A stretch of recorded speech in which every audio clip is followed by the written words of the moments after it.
Ange, looks like Daniel Mullen's going to slot straight in there. Yeah, no, we're obviously with quite a few absences tomorrow, and there's 7 games plus finals to go. There's no point easing him in. He's feeling pretty comfortable with things. He's had a good pre-season, and we throw him in there, and I'm sure he'll acquit himself well. Is that ideal? You mentioned about the injuries and the problems with availabilities. Would you have done that if you had a full squad? Oh, who knows, but at the end of the day, it is what it is, and as I said, there's only 7 games plus finals to go, so we can't wait 2 or 3 weeks. And the reason we signed him was that we felt he would be ready to be thrown in, so there was no point. If I didn't think he was ready, we probably wouldn't have signed him. So as I said, he's comfortable with that, so we're happy to put him in there. And on Archie, is he likely to miss a few, or what's the message? No, he's recovering pretty well. At this point, he'll obviously miss tomorrow, and half a chance for next week. But again, we'll see how he recovers. What about Milligan? He's fine, mate. Yeah, he's okay. Yeah, he obviously had a big trip last week, so it's a tough trip going over to Europe and back. So we just looked after him this week, but he's fine. How big are these next 2 games? You sort of talked earlier in the season about some confusion over what's the major prize in the league, but I guess if you're going to get top spot... There's no confusion. I'm not confused. Well, from what I understand, the grand finalists are the champions. Is that right, or has that changed? Well, that is right. Yeah, well, so there's no confusion. I guess in terms of the ACL prize to... Okay, that's a different thing. Yeah, okay. So now we're talking about something different. No, it's cool. No, look. At the end of the day, there's 2 sort of trophies up for grabs. There's first place and the grand final, which I, as I said, by the rules, that's the champion. So we want to go for both, and with it coming down to the pointy end of the season, only 7 games to go, you don't want to be dropping too many points. So particularly when you're playing the teams around you. So tomorrow, in terms of trying to get first spot, is pretty important. Do you think you have to win these next 2 to be a chance? No, not really. I mean, who knows? I mean, you'd like to win, and I guess from our point of view, particularly after the loss last week, we need to bounce back straight away and play well, and particularly here at home, and try and get the 3 points. What did you make of Brisbane's exit during the week? Disappointing. Disappointing for obviously for them, but for Australian football. I was really hoping they'd go through, because you'd like to see 2 teams. We probably should have 3 teams in there, but as I said earlier in the year, I was pretty disappointed that we only got 1.5 spots. I still don't understand how that happened, and the fact that they had to play as well away as well.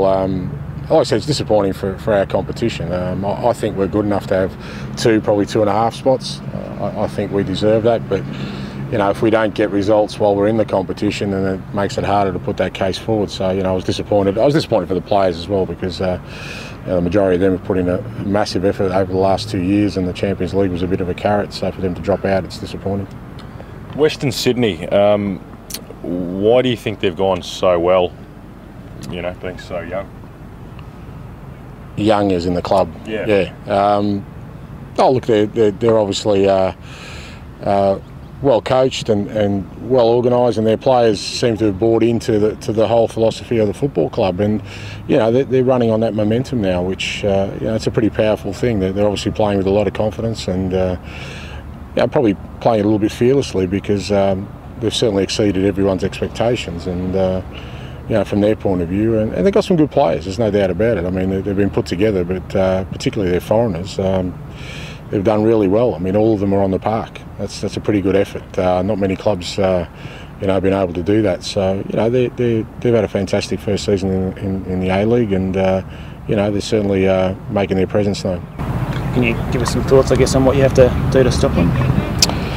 Again, I mean, we've been pretty consistent in trying to play our football, and when we execute well and we play well, we're pretty hard to stop. So from our point of view, every week's pretty much an analysis of an opposition, but how we can overcome and play in our game, and it's been no different this week. We've just got to, as I said, we didn't really get into any sort of flow or rhythm last week. It's really important for us tomorrow to get into the game early, particularly here at home, get the crowd behind us and play our football and try to take the game to them. With not getting into rhythm last week, do you think that was your own fault, or sort of the opposition that were able to stop you doing that, or what did you take out of that? Oh, look, regardless of what the circumstance, we weren't good enough to overcome it. So we just got to get better, as I said, in overcoming whatever challenge is thrown up against us every week. And last week we weren't good enough. Any discussions with Lucas Neill? No.